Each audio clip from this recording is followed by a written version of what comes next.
Hii Mombasa imefanywa mali ya familia moja. Ni kweli si kweli? Ni kweli si kweli? Mimi sasa nimekuja kutangaza ya kwamba atakayeanzisha vuguvugu la tatu, jeshi ya nchi kavu, wana maji na hewani, kukomboa hawa watu wote wa Mombasa ni nani? Ni nani? Na mimi nataka niwaambie hivi, tumeanza kuzunguka Mombasa, wameanza kusema Mohamed Ali ni mkabila.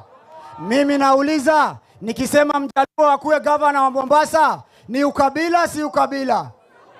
Nikisema Mijikenda akuwe gavana wa Mombasa ni ukabila si ukabila? Nikisema Mkamba awe gavana wa Mombasa ni ukabila si ukabila? Mimi nauliza, hii kaunti yetu spika wa bunge hawezi kuwa Mmasai? Kuna dhambi Mmasai akiwa spika? Sasa kwa sababu nazunguka nikiambia watu ukweli, ndio wanasema mimi ni nani? Ni mkabila.